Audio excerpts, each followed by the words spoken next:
Hello everybody and welcome back to a brand new live stream. Make sure you guys like the stream down below. Subscribe to the channel if you are new. And no music today because we're already a little bit late.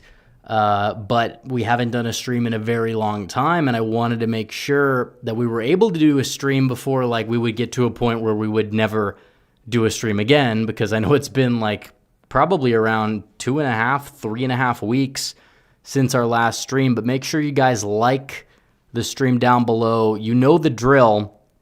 At 100 likes, we begin. And we have a lot to talk about. I didn't have this big monologue planned. We'll be getting to a lot of the super chats that you guys have as well, because I know it's been a while. I'm sure we have a lot of people that have a lot of questions, and we'll get to answering those. I tried to set a goal. Can you guys see the goal? Because I tried to put one on, and it just wouldn't budge. It wouldn't move. But I'll try again to see if that works. But if it doesn't work for the goal, it doesn't work for the goal. I don't know what's going on. But okay, now the goal works. So we'll do 20. We'll just We'll set a reasonable, we'll try to hit it. But either way, I've been thinking about ways that we can make the goals more entertaining. I've been thinking about ways, I think after the new year is when we're really going to probably take the content to the next level. Because I know I've been posting as much as I was. I've not been streaming as much either as I was, maybe about 6-7 months ago. It's been busy, but we're back into the routine. We're back into the regimen, and we will be ready to go. And tonight we'll be talking a little bit about the disaster known as the Republican establishment, mainly in Indiana, and how they drop the ball, how these people are losers. And the House very well could come down to 3 seats, if not 5. And they've dropped the ball on every single front. Every single front, they've dropped the ball. It's embarrassing. We'll be talking about the third worldification of the West that's leading to tragedies, not only tragedies like we're seeing in Australia, but also incompetence. And it's not entirely a demographic problem in that department, but it's more of a systematic problem, a symbolic problem when you look at what's happened in Brown University, and they still can't find these people. They can't find the culprits. They don't know who the hell did it. The whole thing's a mess. And obviously, the hearts and prayers of me and my audience will go out to the victims of these horrific attacks, senseless attacks, with the Jewish community, with the Brown University community. Our hearts, our prayers go out to them. And it's always the left that loves to pivot to action. Well, let's talk about that, because first, you hear about the gun control argument every single time. That's the only solution they can propose for one reason or another. And Australia has it. Australia has gun control. That didn't stop this attack. And Massachusetts, Rhode Island, these states have very strict gun control. It didn't stop it. So that's not the answer, and they know it's not the answer. These are the same people that will go out there after Charlie Kirk gets shot and blame gun control, when the gun was owned for a decade by the kid, his family, and when this was the last gun you probably would ever ban. It's legal to obtain within a month or two in every single Western country. So the way that they kind of float that out there to justify the assassination, they know what they're doing. These are not, some of them are stupid people, but by and large they pretend to be, or they're just so mentally disabled and neurotic that it just makes them stupid. They're evil, by and large. Not all of them, but a lot of them are. It's a mix of stupidity, ignorance, and evil, what a lot of these people do. And these are the people that say it's tolerant, open the borders up to these people. And we see what happens when you do that. So like the stream. If you guys want that face cam on, which I know you guys do, hit that like button. We need to hit 100. We're at 70. So make sure we hit that. Make sure we hit that like goal, and make sure you guys super chat to keep the conversation going. Let's hit the goal. We got 20 super chats, 5 and above. I think we got that. I think we're going to hit it. So, we're never going to lower the like goal. We will only raise it. But we're almost there. We got 17 to go. We're going to get there. But you look at what's going on. I don't know. I think we're going to talk about 2026 first, and then we're going to dive into the recent events. But we're going to get the show on the road. We got a plane to catch in like 7 hours. It's going to be a good time. Get to see some of you guys probably in Arizona this weekend as well for America Fest. That should be fun. Should be a lot of fun. And we will not be doing a show on Sunday, obviously, but I've pre-recorded some content. We have the predictions on the way as well. We're going to be doing the House, Senate, gubernatorial, because I thought I did a Senate prediction this month, but I've been so busy. We've only put out like 5 videos, but that's going to change. We're going to have a lot more content on the way. We're going to keep it coming almost daily in the new year, I would hope. But hit that like button. We have like 12 to go. People are being lazy. They're being lazy here. You have 12 people. You got like 60 people in here that haven't liked the video. And it just takes 1 in 5 of these people to like push a button. It takes 5. It doesn't even take 5 seconds. It takes like 2 seconds because I know it's late. That's why lock in. Exactly. But the sooner we get our show going here, the faster you guys can go to bed and get out of here. So we hit our like goal. We hit it. There we go. And the face cam goes on. So this meme is the perfect encapsulation of the Republican Party because it's the Republican establishment in Indiana because it's not all Republicans. You know, some people will say, oh, don't even bother voting. That's the problem. Because you say that, and then how many people that say don't bother voting don't show up in a primary? A lot of them don't. Because they like to complain. You have the complaining class. You have the grifting class. They don't want to do anything. They don't want to solve any problems. Believe me, they don't want to do like literally anything other than be miserable, complain, because it boosts their little quirky internet presence that they have. They get to whine. They get to bitch, whine, and moan about things not getting done, and then fail to actually go after the real people that really try to prevent us from getting things done. It does matter the size of the majority. You did have a lot of rhinos that voted for Donald Trump's agenda in almost its full ability. But why? Because Donald Trump has a bully pulpit. I mean, yes, we need to primary out rhinos, and I think that happens. I mean, that matters a lot here, but we have come a long way. But you still have these losers. You still have people that don't want to win because they're bought and paid for at the state level because they care more about pleasing their Democrat colleagues who will like posts and memes and say horrific things about them behind their back, as we saw in Virginia. Wish for the death of them. Wish for the death of their children. But they won't even dare to draw a redder map.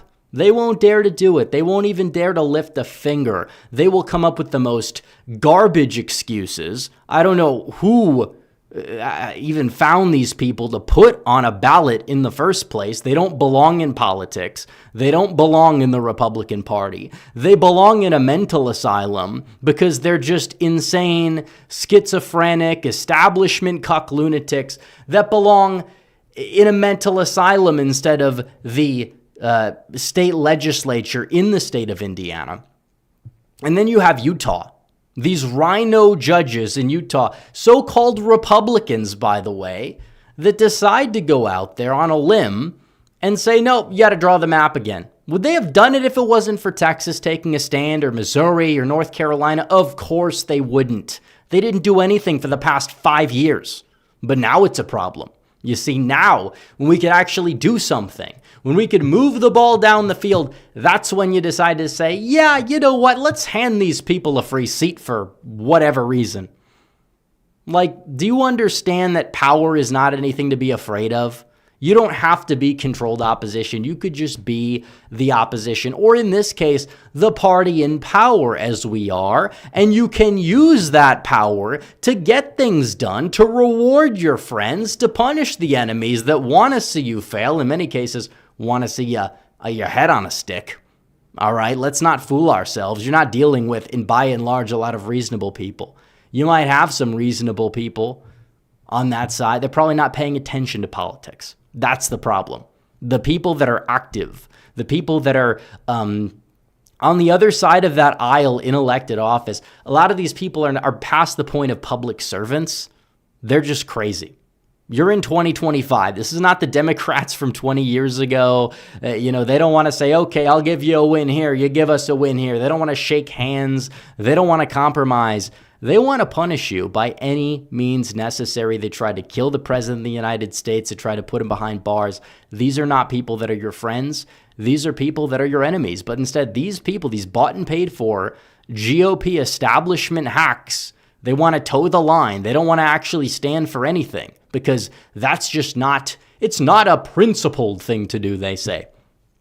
Why don't they, the problem is that you look at the left, what are their principles? They will list their principles, but the number one deep down that they have is winning at all costs. It doesn't matter if they have to get some patsy out there to take a shot at somebody who's a thought leader, because we saw that a few months ago, and they could try to deny it, and these schizophrenics on the so-called right can try to muddy the waters with whatever controlled opposition nonsense that they want to do. And they do it, and it's effective for some delusional people.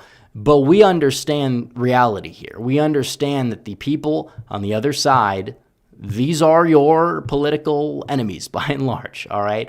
That's the way it goes. And the things that they do and how they celebrate certain things. So don't expect me to sit here and give a 30-minute whining session about something Trump posted on Truth Social, which was not probably the best thing to do. I will say that, and that's what I'll leave it at, because you know what? It doesn't matter. Because you can't expect me to care when these people have done what they've done for the past 3 months, who they've elected over the past 3 months, and you sit there and you expect me to virtue signal on their behalf. Who the fuck do you think I am exactly if you think I'm going to sit here and virtue signal in favor, because that's what it is de facto, whether you think Trump is making it difficult or not, whether you think Trump made the right statement or not, I don't care. Because you have weak Republicans, so-called Republicans, that would not redistrict using the justification that Trump called Tim Walz a retard. Well, guess what? He's a retard and so are you, because you could easily take the win and you decide to say, nope, I'm going to be a sitting duck. I'm going to be a sitting duck here. California is going to do whatever the hell they want. Massachusetts, Connecticut, Rhode Island, Maryland, Illinois. That's a big one. There's so many states, even California before, Oregon, Washington. It doesn't matter. You could take a win and you don't, because you're a loser. You want to lose. And that means that word fits your designation just as much as it fits Tim Walz. Trump doesn't know you exist, okay? And you're still whining about it. It's embarrassing what these people do. They won't draw a red or map, but they'll find any little excuse in that book, that's little deranged mind that they have, as a reason for why they can't draw that map. You're dealing with unserious people. And we have the power to take these people out in a primary, and we will. And that's the good thing about it. That's the silver lining. 2028, we're going to be able to gut that Voting Rights Act Section 2. We're going to be able to do anything that we need to do to right the wrongs of the census, right the wrongs of whatever the left is doing, and ensure that if they want to abuse power, we'll just do it better than they do. It's that simple. You can't be mad at it. Don't hate the player, hate the game. You drew the rules of the game. But the rules of the game also, for the left, said that the right needs to lose. And the right can't do this, but we can. We don't care. They don't care if they look like a hypocrite. I'm not asking you to be devoid of morals. I'm asking you to, draw a little bit of a redder map or something, to take a stand and go out there and be competent for once in your lives, going back decades upon decades. That's all I'm asking. Trump is one guy, but he can't do it alone. There's a lot of people to this stuff. And when you look at what they're doing, you had another woman that went out there and said that she got a fundraising text message about Indiana, so she couldn't redraw. She was being targeted by the administration. Where do you find these people? What garbage can do you find these people in? Because it's embarrassing. It is downright embarrassing that these people exist in any capacity as an official member of any political party, let alone the Republican Party in the state of Indiana, which voted for Donald Trump 3 times by near or upwards of 20 percentage points. It's embarrassing. These people should be ashamed of themselves. There's no other way to put it. But, that's part of the problem. If the base was in control, if they represented the base, you wouldn't have so much division. If they represented the base, then you would actually have competence for once. They've been better in Texas. It's not been perfect, but they've been better, and they did it. Florida, it's not perfect, but they've been better. They're going to do it. Missouri, you have states that do it. But this whole Midwestern nice bullshit, I'm tired of it. I'm a Midwesterner. Grew up and lived in Michigan for almost 20 years. But Ohio, leaving one of the Democrats because she's nice to you, failing to do, and if you're going to do that, okay, then split Cincinnati. They don't want to do it for one reason or another because that's just, oh no, that's too egregious. Guess what? The map looks ugly as shit. It looks like a gerrymander. Like, that's the thing. It looks awful. The map looks awful. The new map is more disgusting than 14-1 maps that I've seen on social media where every seat is like R plus 10 or more. Like, you've got to be kidding me. What these people do, the way these people do it, it's embarrassing. It is. It's frustrating. It's embarrassing. We have 2026. I did want to touch base before we talk about recent events on 2028 as well. Quick water break, as we have to have. Because you beat Kamala Harris, but she is not done, politically speaking. She forego the ran for governor of California. Now she wants to run for president. Now she's fallen behind Newsom in the polls, although in some polls she's doing better than other polls. But it's like now she's taking steps. She's talked to Ken Martin, the DNC chair, who's an awful pick, by the way, but she's talked to him. She's, he said that, Emhoff, remember the guy like beat the nanny or whatever? He was a clown. Oh, he's going to be the future first gentleman, they say. And it's like, she can't run a campaign to save her life. Everybody knows that she can't do it. She's fallen behind Gavin Newsom.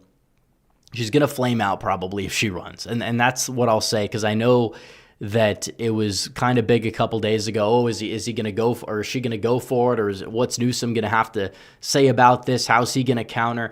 I say let them all run. It's a shit show. They're going to be at each other's throats. They're going to do what they got to do to just embarrass the party and like beat each other up so much to the point where whoever gets to that general election is already going to be bruised. They're already going to have base issues.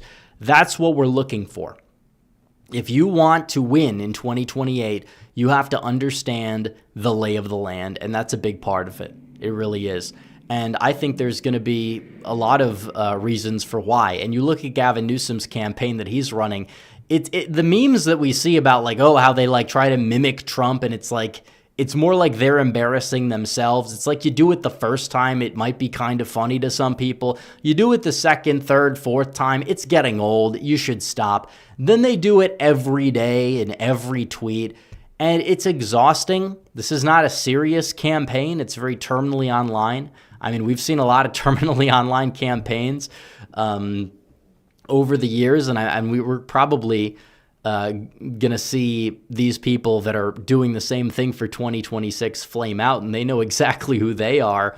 But Gavin Newsom, in his account, the same account that was doing the Trump mimicking on social media, they post this picture of Stephen Miller. They're trying to make him look bad. I mean, have you seen a bald guy with that much aura before? The answer is maybe not.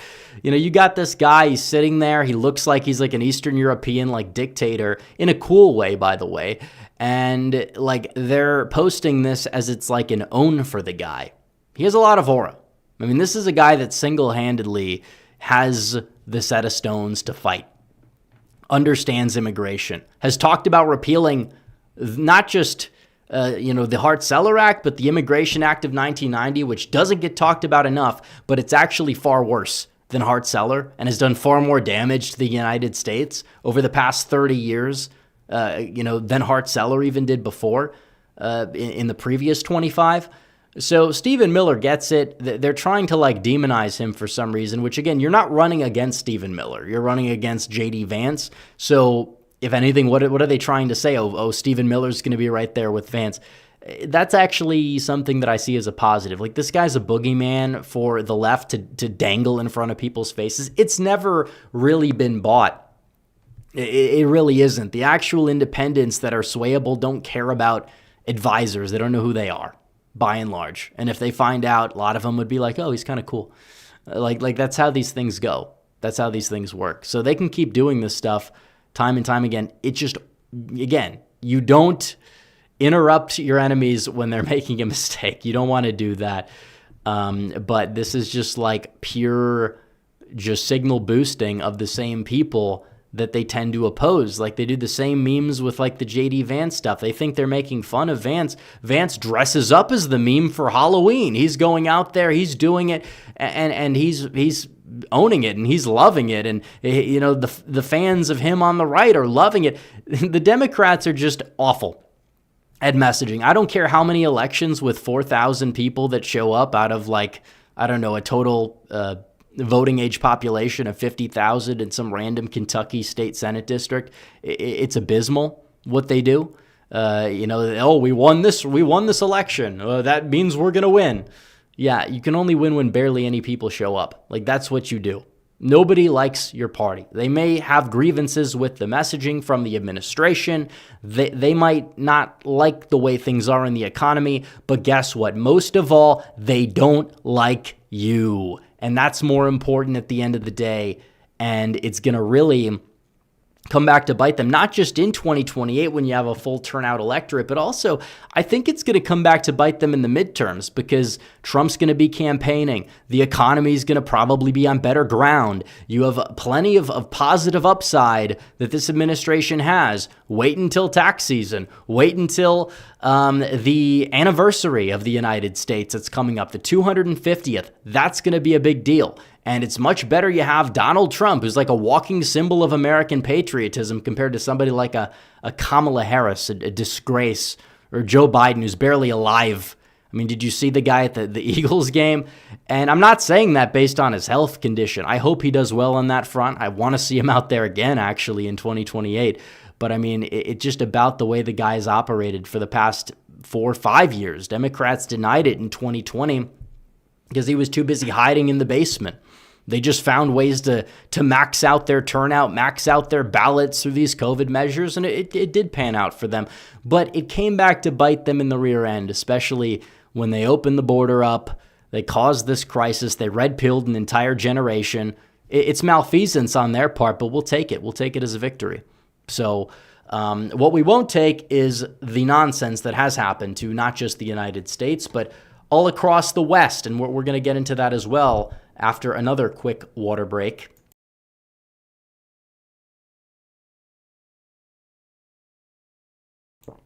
Because you have this horrific tragedy, not just the tragedy that takes place at Brown University. You had a college Republican leader that was shot as well. I don't know if it was a targeted attack. It doesn't seem like we don't know the identity of the other person, or at least I haven't heard about that. Although I wouldn't say that at this stage in the game that coincidences exist, but it does seem like there were a lot of people that were targeted. It wasn't just her. I don't know the situation. They don't even know who did it. They haven't found. They found some guy. They released the guy back into the public because it wasn't him. I mean, they did the same thing during Charlie Kirk and his assassination. How are you not catching these people? I mean, this is third world stuff. You have the most technology ever. You've got an AI revolution going on, so much so to the point where Time Magazine named AI as the person of the year, and you can't find a way to catch these people. You can't find a way. I don't get it. I really don't understand it.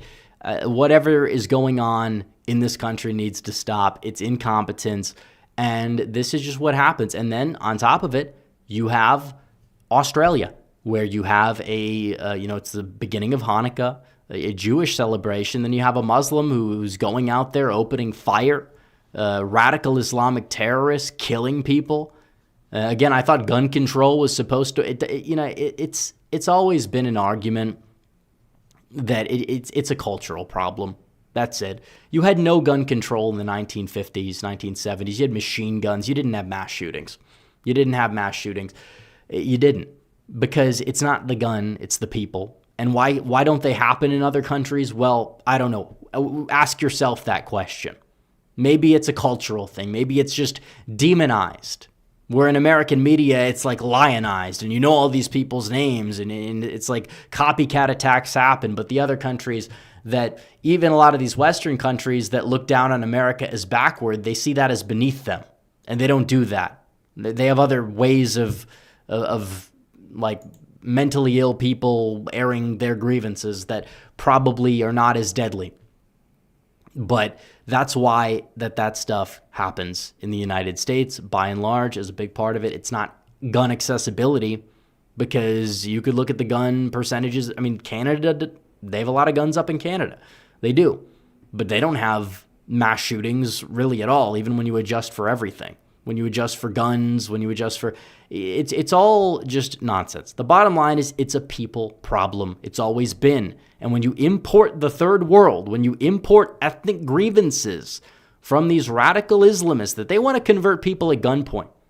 I mean, you have people that want a alliance with these people because, they're like socially conservative. Their social conservatism is incompatible with the fabric of the United States. This has never been a Muslim country. It's been a Christian nation. We've had a Jewish minority over the years that's dwindled because of birth rates. But by and large, it has been a Christian nation. That doesn't mean we don't have freedom of religion. It just means that this nation is a Christian nation. If you look at the founding fathers and what they wrote, not just in the Constitution, but all of their other supplemental writings. If you look at the state constitutions, you had state churches in many of them, by the way. That doesn't mean we need that necessarily. I mean, it's not going to do us any good. You look at the UK. I mean, the UK is far less religiosity than the US, but they have a state church in the UK. It's not just about that. But I will say that this has been a Christian nation. The founding fathers did not expect this country or want this country to become a Islamic nation. But you have many countries across Europe and many countries, including Australia, and even many parts of the U.S. like New York City, where they've mass imported Muslims in high numbers. And it's not just Muslims that have been imported that are changing the fabric of these places. I mean, it is also, people post the videos of the mosques going up in DFW. If you do it with Hindu temples, it's probably twice as fast. And that was up until recently when the Trump administration did something about H-1Bs and stopped them from getting FHA loans, which was a big benefit, which actually cooled the housing market in DFW. And it's a very positive development. Of course, the people that want to whine about Trump and H-1Bs will never talk about the wins because they're too busy being miserable with their little sticks up their asses because they have nothing else better to do but whine and complain and then give me shit for it. It's like, I don't care. I look at the results. If you want to ignore the results because you want to be miserable, good for you. Go comment on another show. Do what you got to do. It doesn't matter. The bottom line is we're winning. We're taking steps in the right direction here, but there's a lot to be done. And when you look at what's going on in a place like Australia, you see this. I mean, these people bring their ethnic grievances with them. It's not just, they don't just have them against Jewish people. You see what they do to Christians. What are they doing to Christians in Nigeria? Look at these nations and their laws. And everybody says, if you talk about this, you're owned by like Israel or something. It's like, then what's the problem with Israel? Israel doesn't do this stuff. If you proselytize, you might get a warning, slap on the wrist, something like that, if anything at all. And you could complain about that or say it's not fair, but you're not being killed at gunpoint for your faith. That happens in these countries. And when you import these people that have these ethnic grievances, you're putting the American people at risk. And it's a problem. It's a big problem. And it's going to happen more. You look at New York City, Zoran Mamdani, you see all these mass importations of Pakistanis and many other people. There are more Muslims in New York City now than Jews. That would be unthinkable 10 years ago, 20 years ago. 9/11 happened, and then you decide, no, we're going to lean in and bring in all these people. That doesn't mean all Muslims are like this, but you have a problem. It is too many. It is a cultural issue, and we don't need to be importing people from these countries. We don't. They don't assimilate. They don't want to assimilate by and large. You will have exceptions, yes, but by and large, and the same thing needs to be extended to India and to China, and that's another thing, because these countries are relatively adversarial, maybe not India as much diplomatically, but the way that these people have this contempt for the United States of America, they don't look at it as something that they can bring their talents to and contribute the way a lot of these H-1B boosters try to claim. I don't know who's paying them or why they decide to, have they met these people before? Have they lived around these people before? I don't know if the answer is yes. I think the answer probably would be no. They like to live in their bubbles. Their communities look like 1950s America when you look at the demographics of it. They have no right to talk about this at all. They have forfeited the right to. If you live in a community that looks like America in 1950, then you lost the right to talk about why we should have more people in this country, because you don't experience it. That's what they always said. Oh, you can't talk about police brutality if you're like white or whatever, because you've never experienced. Yeah, this is like taking that and then looking at it in an actual fashion, because we have data, and the data on that actually debunked their claims. This data backs up our claims. You have people that do not view the United States, especially in India and China, they don't view the U.S. as a place where they can bring their talents to and contribute. You have corporations that take advantage of these people working for less with their doctored up credentials, and then they bring them in, and then they do the work and do it usually in many cases poorly, but it's cheaper. So they say it's meritocracy when in reality it's not. It's fraud. It's fake.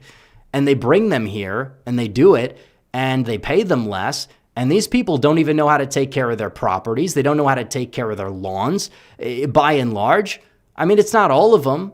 May not be the third generation, may not be an Usha Vance or somebody of that caliber, but it's going to be a lot of these people that you bring in. So again, I say this to people that think that it's just an Islamic problem with immigration. It's not. I mean, even, China. I don't know why we take anybody in from China. You hear all this stuff about China, they're an adversary, and you want to bring in all these people from like an actual adversary as this is like a good thing. And yeah, I mean, that does even extend to the Trump administration with the Chinese students, which again was just a continuation of previous policy. It's not like he's asking for 600,000 additional people, but the bottom line is we don't need these people.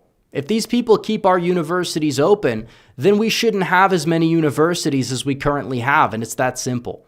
So that's the issue with immigration from the third world. And yes, it's not just parts of Africa where they do ridiculous like blood rituals and all these things like that. It's not just the Middle East where you have a lot of radical Islamic terrorism. It's also East Asia. It's South Asia.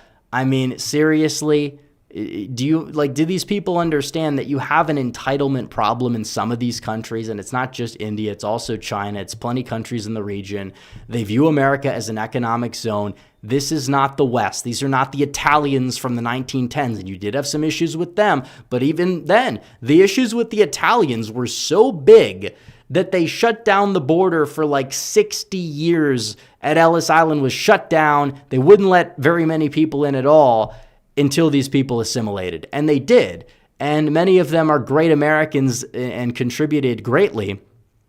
But still, the bottom line is even those people, it took a big pause to really integrate people from a Western nation. Do you think you're going to integrate people from these other nations? It's tough.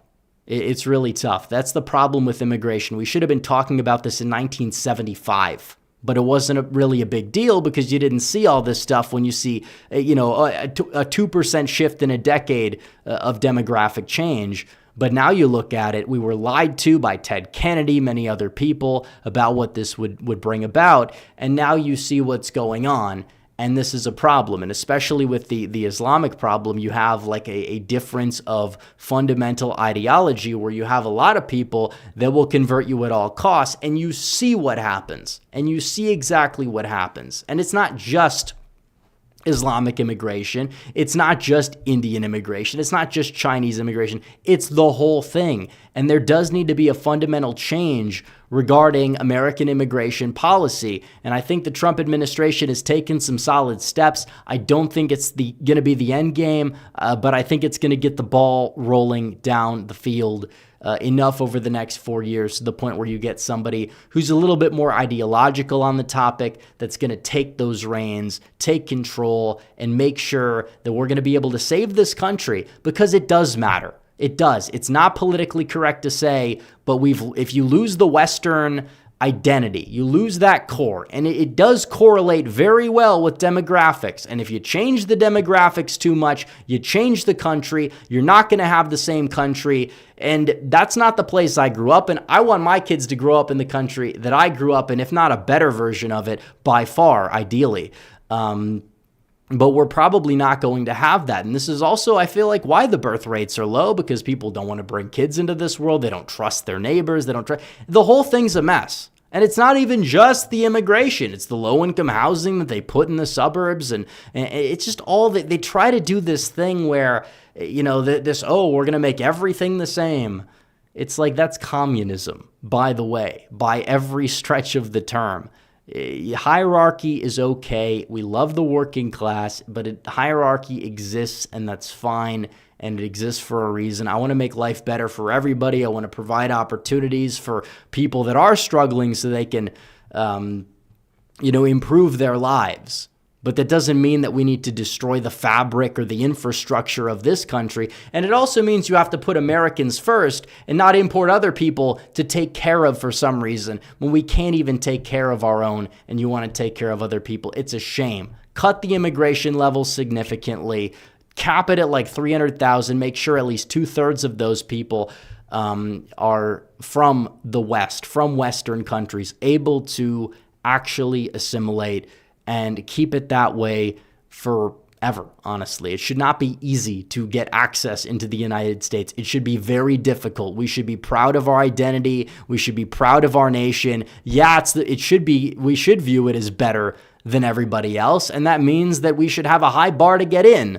Unlike a lot of, very similar to a lot of these countries that are far less than the United States. It's shameful what we've been taking, the doormat of the world for the past 50, 60 years, the dumping ground for the rest of the world's problems for people who are not socially compatible with the United States of America.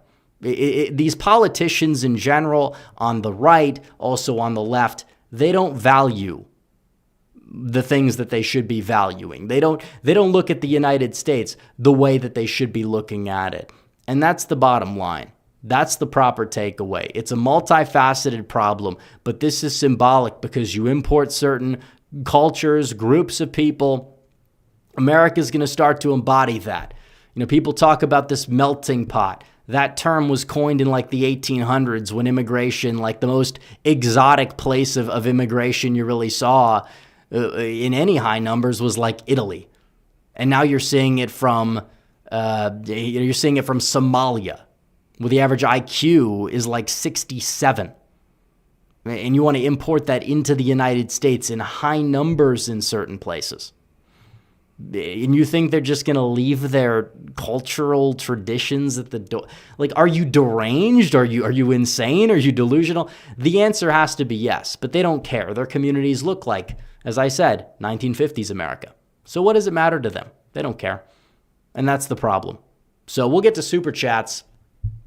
But it's frustrating. It is very frustrating seeing the state of the country and just seeing how not just the state of America, but the state of the countries across the West. And I tell people, if you want to stop this from happening, stop making excuses. Everything in this country, yes, it can be explained by immigration by and large. The correlation is there. You want to say it's not all causation. You want to do your little mental gymnastics. Waste your time. See where it gets you. See where it gets you. See where it gets your family. See where it gets your community. Because chances are it's not going to put you in the place that it needs to put you in. Enough is enough. America's had enough. They've had enough of you. They've had enough of this, the mass immigration. You could use whatever little data points you want to contradict it. It doesn't matter. It really doesn't. So we'll get to the super chats right now because we've had a lot to say. And we've had, how many people do we have in chat? 230. Hey, that's great for this hour. We'll take it. We'll take it. But Jared, the American 1776, is laying my grandfather to rest tomorrow. Prayers. Well, we'll be keeping you in our prayers, Jared. My condolences. Giblet 6371 says voted for Matt Van Epps against Afton Bine in Nashville. Brought another friend to vote as well. Did my part. Well, we need more people like you because you did well there. Wild and Crazy Bear says, I give Trump's first year and his second term an 8. Well, I think a lot of people aren't going to see the returns of it for a while. That's how these things go. They'll complain, they'll whine, they'll act like any wins they get are from complaining, like this administration gives a damn what the doubters think. They don't. They don't care. Trump doesn't, like Trump is in his I don't give a F mode. And you know that. And it's like all the same people that want to be an edgelord 24 hours a day are the same people moral effing about, oh, how dare Donald Trump say this statement. And I agree that it was not a good statement to put out, in my opinion, because it doesn't do anybody any favors. It's not in good taste. But at the end of the day, I see some people that spend more time on this because they use it as a vehicle to attack Trump. But then they do all this, like they spend their entire lives doing this like edgelordy, type of thing. But they just happen to whine about the president. So that gives them like a free pass or something. Doesn't even make any sense. So let's see. American Nerd 76's thoughts on Trump's statement on I said I thought it was unnecessary, but at the end of the day, I see what goes on. I see what people say on the left about me even. How many death threats do I get? I mean, these are weak people that just like spout off in the DMs. It's not like it affects me personally, but this stuff happens and it shouldn't, we shouldn't, I don't think that going to that level is like one of these things where it's going to help us, unlike redistricting or something of that nature. Because redistricting is one thing, but we don't have to, like something like that, I wouldn't say that. It's a horrible tragedy, whatever. But this is a guy in Donald Trump who's taken 2 bullets. Let him have his Kanye moment for 5 seconds, okay? Like, seriously. American Nerd 76 says, remember what Jay Jones said on events like Brown. Well, also, yeah, it's funny that the left wants to complain, but they elected this guy. I mean, they elected Jay Jones, by and large. If anything, it helped him among energizing their turnout by saying what he did. And they want to say, oh, Trump said, at least Trump said rest in peace. He didn't say, oh, I'm going to, like Jay Jones fantasizing about the death of children, of people. But American Nerd 76 is besides Mike Braun and Jim Banks, Indiana Republicans suck. They, by and large, do. Wild and Crazy Bear says, are you going to TPUSA headquarters? Not the headquarters, but it's a convention center. American Nerd 76 says, is the Supreme Court case on Section 2 of the VRA Republicans' last hope for redistricting? It definitely, well, it's no, because, look, they'll do Florida, but the Section 2 is not going to be for 26. That's 28. So it might the case is going to be decided probably sometime later next year. It could be in June. It could be in October. It's going to impact 2028. And if Democrats don't win the House by much, then they're the lame ducks in the House. They'll call Trump a lame duck, which, I mean, technically, historically, that's a term that gets used for a president that can't really do much in their final year. But the legacy will live on. It will continue. That's neither here nor there. And if you're going to be, having J.D. Vance become president, he's going to have a commanding majority to work with that he knows how to keep in line, because you have somebody that he learned under that kept them in line. And then also you probably have a Senate that is like 54, 55 Republican senators that's more devoid of like the rhino types than we've usually seen. So we're going to be able to get to work. And then you even have some of the rhino types like Mark Wayne Mullen coming out and saying, oh no, we would abolish the filibuster. So you're getting closer and closer to this point where you're keeping people in check, which is good. It's just a matter of these weaklings, the whatever's left. Why are you here? How have you seen the past 10 years and you want to side with, like, just go to these people, it's mainly the political class. Just go to the other side already. You don't represent anybody. You don't represent any voters in the real world. Just walk your ass across the aisle where you belong, because, I mean, you're willing to give them power. What is the difference? What is the difference? Because you get to have an R next to your name and be a beautiful loser, like the Republican Party has always been before Donald Trump came along down that escalator in 2015. I mean, come on. Seriously.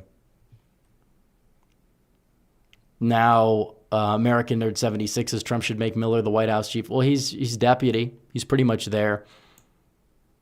Bailey Spangler says if Dems take the House by 4 seats or less, the level of rage that I will feel towards Ohio, Indiana, and Utah GOP will be as it should be.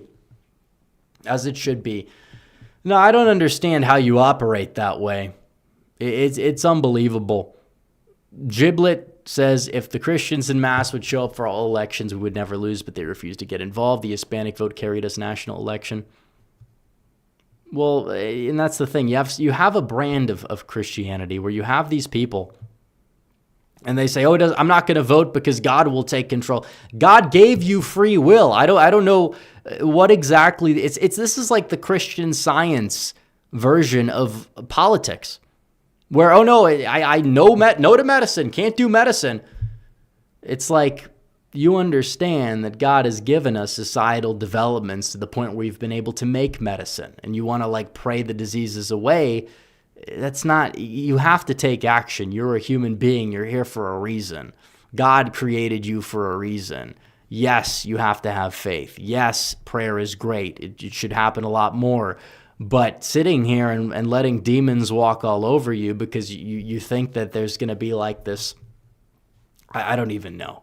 The whole thing is ridiculous. You have a lot of weak Christian sects and weak Christian churches and things of that nature that serve. I don't think they're doing it intentionally, but they serve as controlled opposition. I say this as a Christian. They don't get us they don't get the country anywhere when they're acting like this. They'll say things like, yeah, forgive which you should forgive your enemies. But then if you actually have to rebuke your enemies as Jesus did, they will be nowhere to be found. They will be nowhere to be found. Because, I don't know, the whole thing, and this is why church attendance rates have dropped in the United States. They play a role. They play a role in their own demise. And it's sad, and I'm not happy about that. American Nerd 76 says, as a son of an immigrant, I say that it's time we need an immigration moratorium until we get our crappy system under control. Well, yeah, I mean, it's pretty simple. You just lower the numbers significantly. You make sure that these are mostly coming from Western nations. The non-Western nations you pick very selectively, and you vet even more so. And then you raise the birth rate strategically where it benefits the middle class, and you're going to be able to have a country again. It's very simple, actually, but you have a lot of very stupid people that actively don't know what the hell they're doing. They would rather whine and complain. There's no solution that would ever satisfy them. They don't understand strategy. If you say something and they don't like the way it sounds, they're going to be at your throat with a metaphorical machete. Like, seriously. Kinsky says, would you rather have a base conservative that assimilates to our country or from the third world or a liberal European? Well, obviously the former.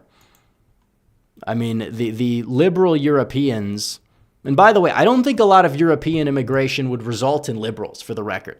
I think a lot of European immigration would largely be from very conservatives that are trying to flee those nations, trying to flee France and Spain and Italy. Well, I mean, even if they've become more conservative, then that's still a good thing.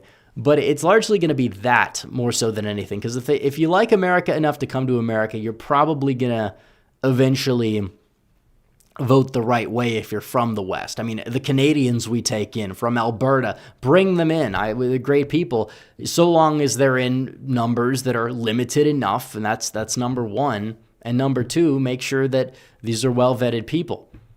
Like that's what it comes down to. But we've had a lot of great people from certain third world countries over the years. I mean, Cuba's one of them. But the problem is, it's like you get some, they're great, they assimilate, then you get more. You keep like, it's like you have a big jar of candy, but the candy at the bottom doesn't taste so good. And the ones at the top do. Or it's like the slice of pizza. The first slice of pizza is always great, but it's a diminishing return. The Cubans that are in Hialeah, Florida, or however you pronounce that town by Miami, they don't want anything to do with the people coming on boats from Cuba. They're ecstatic that Trump wants nothing to do with the Cuban government. They're ecstatic that Donald Trump is putting a travel ban on Cuba. Think about that for a second. So all the people that want to talk about it and try to like delve into the words and twist the words of Trump and say, oh, look, Florida's going to go blue. They're morons. These are stupid people. They don't know what they're talking about. Missouri 7 says the Republican Party's gotten worse since Charlie Kirk was assassinated. Hopefully J.D. Vance wins the nomination. Yeah, hopefully Vance stays safe as well, because it seems like the people that actually get it and the people that are capable are the people that are the top targets. They don't go after certain people, and we know who those people are. At the certain level that they go after the people that get it. Everyone says, oh, you killed the moderate, you get the radical. It's like the so-called moderates, the people you call moderate that aren't even moderate are actually effective. So there's a reason why they're the top targets. Michigan Nationalist is driving to Arizona. Meet at the, well, if I see you there, I see you there.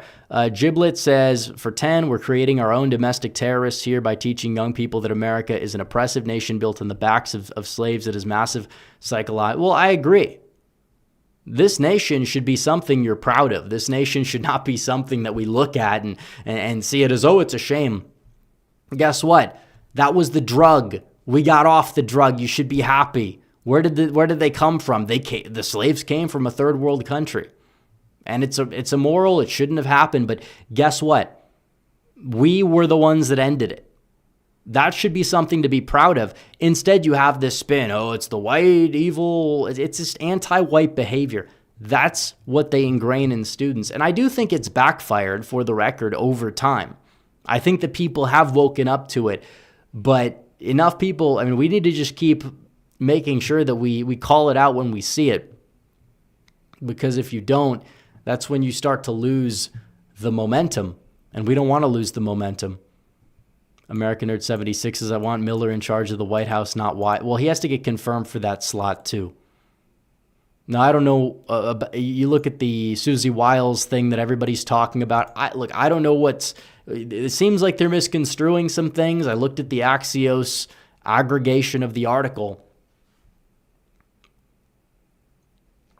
But the messaging could improve. I don't know if Miller's really not the economic guy. Who's the economic guy here? Because, it's pretty obvious that Trump needs to not claim that things are going so well if a lot of Americans don't see it that way. You could tout the accomplishments. You could talk about the lower gas, the lower eggs, the why next year it will be better, why it's all Biden's fault. Obama blamed Bush for the economy until the day he left office of his second term. Like, it's so easy and it's so frustrating that there's nobody there that's just like, maybe this isn't a good, and maybe it's just Trump being Trump, but that's not, I don't think he's doing himself any favors if that's the case, to be fair. I really don't. So I would advise him to not do that. Michigan Nationalist says, how do we inverse 22? Flip purple state governors and Senate seats in spite of losing House narrowly. Well, Democrats have to nominate candidates that allow that to happen. I think you can get Whatley. I think you can get Rogers and Collins in there, because if the Dems have another Zoran moment, put El Sayed up there, I think Rogers wins. So as for the governors, and you look at Mandela Barnes, if they put him up in Wisconsin, there's a shot. There's a clear shot. So Republicans need to capitalize on that, and they also don't need to take their eye off the ball, because it is true that candidate quality or whatever has mattered less to the Democrats for one reason or another. Although a lot of these people are awful, a lot of these people are atrocious, and you should be able to beat them. We have to stay united. That's an important thing. You have to stay united. Giblet6371 says, Rhode Island has some of the strictest gun laws. Exactly. Now, where did that get these people? You could say, well, they came in from a different state, but they're still there. It's not going to save you. I mean, the guns that are going to, they'll come across, they'll ship them in from other countries. They'll arrive in boats. It's not going to make any difference, no matter what they do. There's so many in circulation. You could 3D print a gun at this stage in the game. It's not easy. It's not a good one, usually, from what I could tell. But the notion that you're going to get rid of guns in the United States of America is absurd. And who's going to have them? We know, the military, the government. I'm not one of these people that's going to sit here, and some people might get mad when I say this. Like, yeah, make sure you have strong background checks. Make sure you have what you need to have, where you're not letting guns go in the hands of crazy people, or these transgender lunatics, for example, are a prime example that a lot of people on the right will wake up and say, yeah, maybe there is some need for, some sort of regulation. But we always understand what like a national registry or some of these other things lead to. A lot of the left's proposals are not the answer. Just like we want to take care of the environment, but their proposals are not the answer. It's the same concept with guns. So, whatever we do has to be effective. It has to work, for one. And for two, you have to get to the root cause of the problem. In these cases, it's not really the gun, as you see in Rhode Island or all these other places. Utah with Charlie Kirk was a prime example, because that gun would be the last gun any Western country would ever ban, because it's legal in most countries. There is a long waiting period, but that waiting period is why it would have been far shorter than the amount of time that guy had that gun. So they can keep doing what they're doing. They could keep yapping. It's not going to make a difference in the world. They don't get nuance. All they do is pretend not to understand the argument, because they have no argument. So let's see. American Nerd 76 says, I've seen the governor of Rhode Island's underwater. Would the Brown incident hurt him more? And would we see an Alan Fung-like Republican win? I have it as likely Dem. I doubt it, honestly. He was underwater last time. He almost lost his primary. He still won handily. Maybe he'll win by less now. I don't know. American Nerd 76 says, White House Chief of Staff doesn't need that. Oh, I didn't know that. I thought they did. Well, either way, I mean, he's working his way up for sure. He really is. I think he likes to remain in the shadows a bit more. But he's a great advisor. He does a lot of great work. That's why the left hates him. That's why they call him names, because he's effective. That's why. Bailey Spangler says, how many Republicans currently in Congress do you think would actually vote to repeal Hart-Celler? The fact that it's more than one is promising, but it's not high enough. And it's not just about repealing. You could repeal Hart-Celler. What's it going to do? The Immigration Act of 1990 is far worse. You need a new bill that corrects those wrongs, that says, no, this is what our policy is going to be. That's it. That's the way you get it done. You need a new bill that outlines it, and you also need the president, because the president can pause immigration if the president wants. You need to take action, suspend visas, naturalizations from a lot of these places. And yes, include India and include China, please. They are third world countries. And India in particular, with the H-1B program, it's been nothing but an abuse of the system.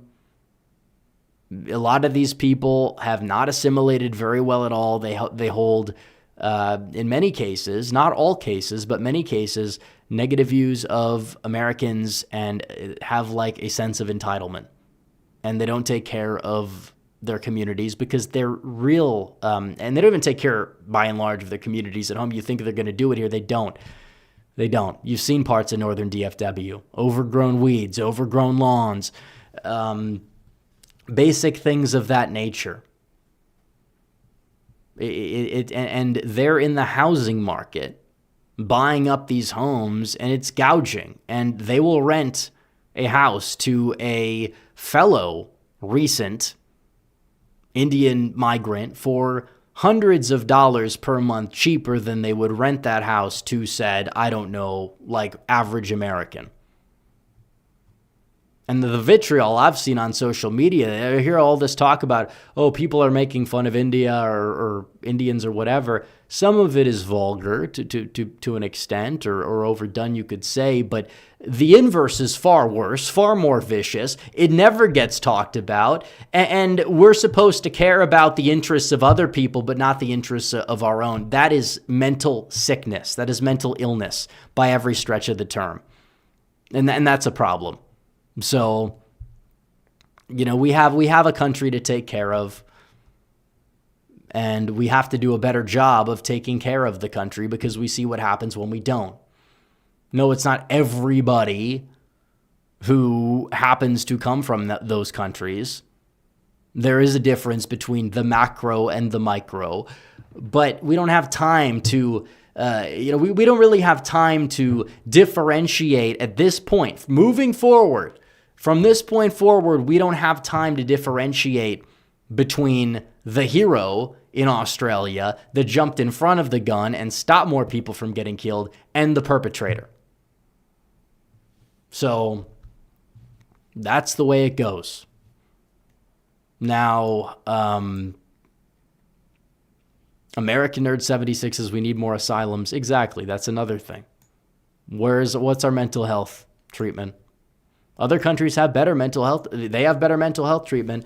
They don't have big pharma. They don't have pills that make people go insane. They don't have the things that the United States has that causes those problems, and it's not the guns. How many mass shootings did you have before 1970? They occurred at a rate far slower than they do in Australia today.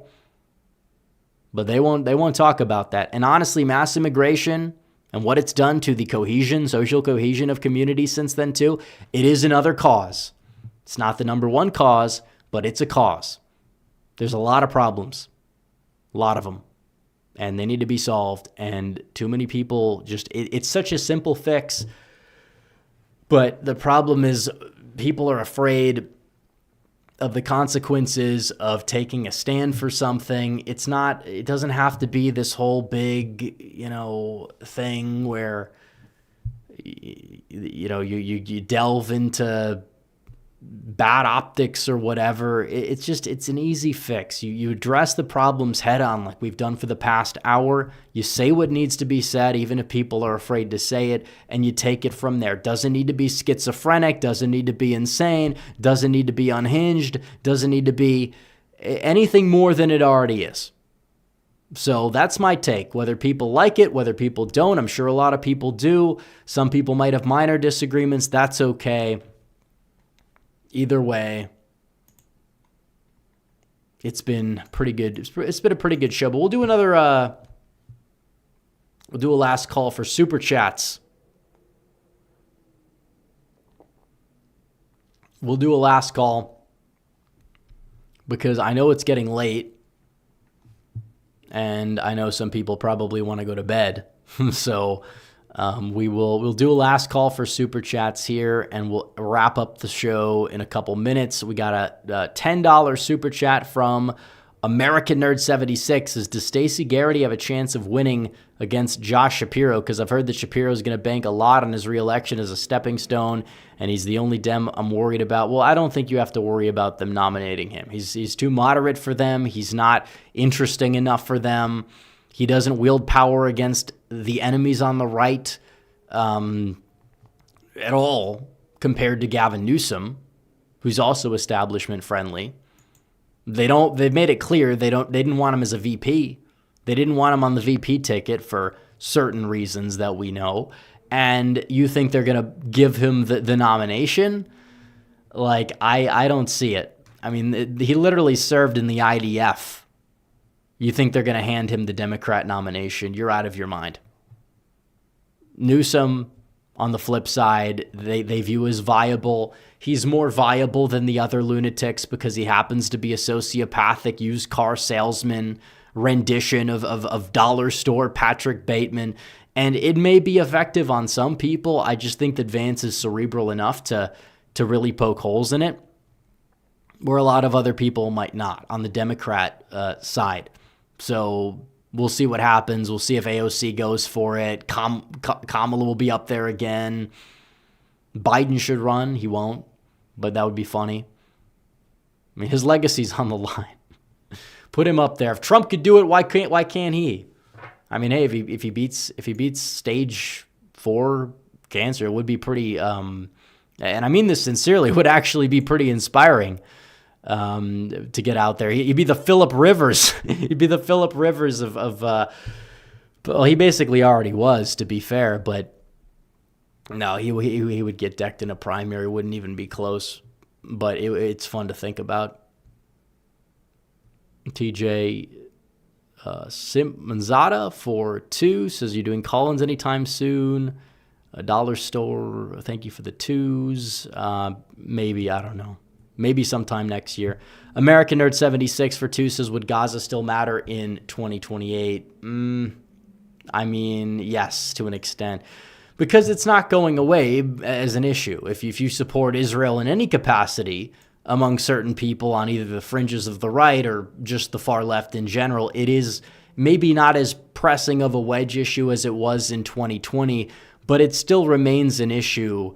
As like you hear all this talk about AIPAC and all this stuff. And it's more on the left than the right. You think it's on the far right if you spend time online. It's far more in there's Palestine protests all the time. Even nowadays, you see them IRL. And they're all leftists. They're all leftists, Islamists, people of that nature. I mean, yes, it's not going away. It's not going to matter as much as before, but it's not going away. It does. American Nerd 76 says, thought Gaza would be over because of the peace deal. The grifters have to grift. That's the thing. It should be over. People should be happy. In Dearborn, many people are happy.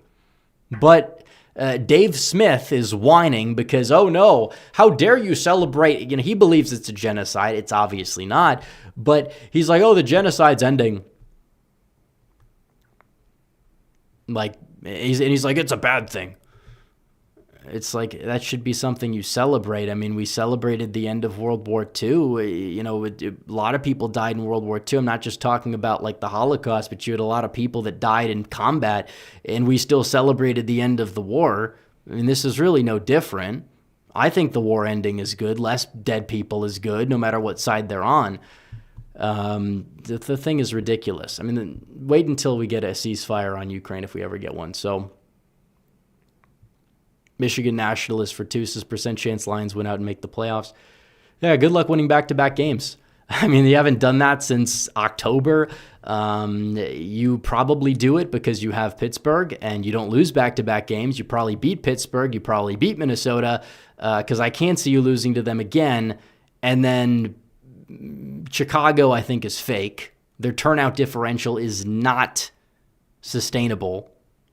against good teams. They got decked by the Lions in week 2. Dan Campbell knows Ben Johnson's offense by the back of his hand. So there's a good chance they do. And I think it's like a 90-some% chance if they do. It could happen. I'm not going to hold out hope. This conference is stacked, and they're not going anywhere in the postseason. So, TJ, Sintmanzada Fertus is not a genocide like the Armenian one. Exactly. That was Armenian genocide was an actual genocide. This is a war where you could debate the carelessness, you could debate a lot of things, but you can't exactly debate the fact that there's no intentional, extermination of these people. Their population has gone up. The white population of the United States has gone down. But if you say this is a genocide, and you're gonna be hit with a lot of labels that you don't like, and that would probably be a more accurate description than whatever is happening in the Middle East. So, especially because that's real ethnic cleansing. You import all these people, you lose the identity of the country. That's ethnic cleansing. If it was happening for any other group, it would be called genocide. So we'll call it like it is. Vanessa for 5. We'll cap it with that. Thank you. Thanks to everybody who donated, super chatted, liked the stream. I will see you guys in the next one. Red Eagle out.